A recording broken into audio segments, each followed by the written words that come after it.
사형수의 시신 위에서 시작된 과학. 렘브란트의 가장 위험한 그림. 렘브란트 해부학 강의. 죽음 앞에 과학. 구독과 좋아요 부탁드립니다. 오늘은 한 폭의 그림이 어떻게 과학, 죽음, 그리고 인간의 시선을 동시에 담아냈는지 이야기해보겠습니다. 네덜란드 황금시대를 대표하는 화가 렘브란트의 니콜라스 툴프 박사의 해부학 강의입니다. 이 그림은 1632년에 그려졌습니다. 렘브란트가 겨우 26살이었을 때였죠. 하지만 이 한 작품으로 그는 단숨에 암스테르담 최고의 화가 반열에 오르게 됩니다. 먼저 이 장면이 무엇인지부터 보겠습니다. 그림 속에는 해부대 위에 누운 한 시신이 있고 그 주위를 검은 옷을 입은 남성들이 둘러싸고 있습니다. 중앙에서 해부를 진행하는 인물은 당대 최고의 외과 의사였던 니콜라스 툴프 박사입니다. 이 시신은 실존 인물입니다. 이름은 아리스킨트 어리스킨트. 그는 강도죄로 사형을 선고받았고 처형 직후 시신은 외과 길드로 넘겨졌습니다. 당시 네덜란드에서는 사형수의 시신만 해부가 허용됐습니다. 종교적 이유 때문이었죠.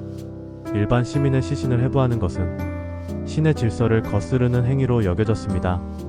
이 해부학 강의는 단순한 의학 수업이 아니었습니다. 1년에 단 한 번 열리는 공식 공개 행사였고 의사뿐 아니라 정치인과 상류층 인사들도 관람객으로 참석했습니다.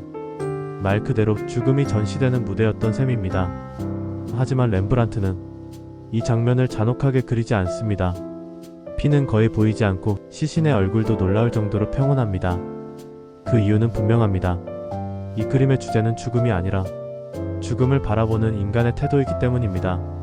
자, 이제 인물들의 시선을 보죠. 놀랍게도 대부분의 인물들은 시신을 보고 있지 않습니다. 그들의 시선은 책을 보거나 툴프 박사의 손동작을 따라가거나 심지어는 그림 밖의 우리를 향해 있습니다. 오직 한 사람만이 시신을 응시하고 있습니다. 바로 해부를 진행 중인 툴프 박사입니다. 렘브란트는 이 구도를 통해 분명한 메시지를 던집니다. 지식은 감정 위에 서 있다는 메시지죠. 또 하나의 흥미로운 디테일이 있습니다. 툴프 박사가 해부하고 있는 부위는 복부도 흉부도 아닌 팔의 힘줄 즉 굴근입니다. 실제 해부 순서상 팔은 가장 마지막에 다루는 부위입니다. 그런데 왜 렘브란트는 팔부터 해부하는 장면을 그렸을까요? 이유는 상징성에 있습니다. 팔은 행동을 의미합니다. 노동, 범죄, 선택. 이 사형수는 손으로 죄를 지었고 과학은 그 손을 통해 인간을 이해하려 합니다. 더 놀라운 사실은 툴프 박사의 손 동작이 해부된 시신의 손과 정확히 대응된다는 점입니다. 살아있는 손과 죽은 손이 같은 구조를 공유하고 있다는 것을 한 장면 안에서 보여주는 것이죠. 이 그림에서 렘브란트가 진짜로 그리고 싶었던 것은 해부대 위의 시신이 아니라 지식을 바라보는 인간의 얼굴이었습니다. 각 인물의 표정을 보면 놀라울 정도로 다릅니다. 호기심, 긴장, 자부심, 거리감. 마치 인간이 죽음 앞에서 보이는 모든 감정을 한 장면에 모아둔 것 같습니다. 이 작품이 특별한 이유는 초상화이면서도 단체 초상화의 공식을 완전히 깨버렸기 때문입니다.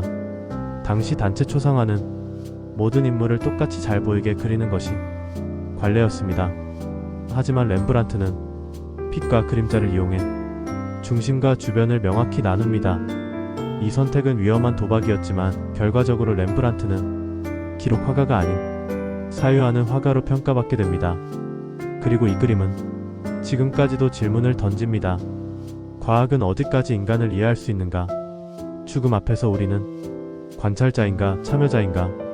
그리고 지식은 연민을 필요로 하는가?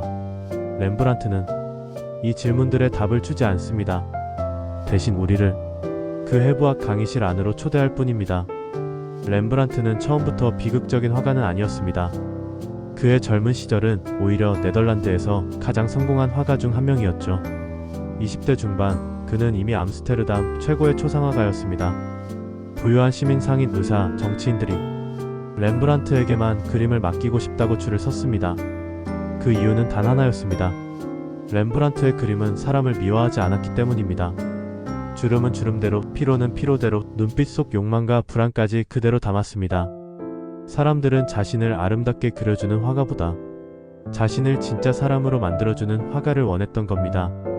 하지만 그가 너무 솔직했기 때문에 문제가 생기기 시작합니다. 대표적인 사건이 바로 야경입니다. 당시 시민 자경 단원들은 각자 똑같이 잘 보이게 그려달라고 돈을 냈습니다. 하지만 렘브란트는 이들을 줄 세워 그리지 않았습니다. 누군가는 빛 속에, 누군가는 그림자 속에, 누군가는 거의 보이지 않게 배치했습니다. 그는 집단의 초상이 아니라 움직이는 한 장면을 그렸습니다. 결과는 참담했습니다. 의뢰인들은 분노했고 렘브란트는 돈값 못한 화가가 되어버립니다. 이 사건 이후 그에게 들어오던 주문은 급격히 줄어듭니다. 그의 인생은 이때부터 빛에서 그림자로 급격히 이동합니다. 사랑하던 아내 사스키아는 젊은 나이에 병으로 세상을 떠나고 4명의 아이 중 단 한 명만 살아남습니다. 렘브란트는 점점 고립됩니다. 빚은 쌓이고 결국 그는 파산 선고를 받습니다. 한때 암스테르담 최고의 부자 화가였던 그는 말년에 자기 집에서 쫓겨나 허름한 임대방에서 생을 이어갑니다. 하지만 아이러니하게도 이 시기의 작품들이 오늘날 가장 위대한 렘브란트로 평가받습니다. 말년의 자화상을 보면 그는 더 이상 관객을 의식하지 않습니다. 눈을 크게 뜨지도 위험을 과시하지도 않습니다. 그저 묻습니다. 나는 무엇을 견뎌냈는가? 나는 여전히 인간인가? 이 시기의 렘브란트는 화가라기보다 고백자에 가깝습니다. 빛은 점점 어두워지고 색은 단순해지며 표정은 거의 사라집니다. 하지만 그 침묵 속에서 사람들은 오히려 더 큰 감정을 느낍니다. 렘브란트는 한 번도 시대의 취향에 맞추지 않았습니다. 그래서 생전에는 실패했지만 사후에는 누구보다 오래 살아남았습니다. 오늘날 우리가 그의 그림 앞에서 발걸음을 멈추는 이유는 그가 우리에게 묻고 있기 때문입니다. 당신은 지금 어떤 얼굴로 세상을 살아가고 있나요? 렘브란트는 빛을 그린 화가가 아니라 빛이 사라진 이후의 인간을 그린 화가였습니다. 그래서 그의 그림은 300년이 지난 지금도 여전히 우리를 바라보고 있습니다. 오늘 영상이 도움이 되셨다면 구독과 좋아요 부탁드립니다. 감사합니다.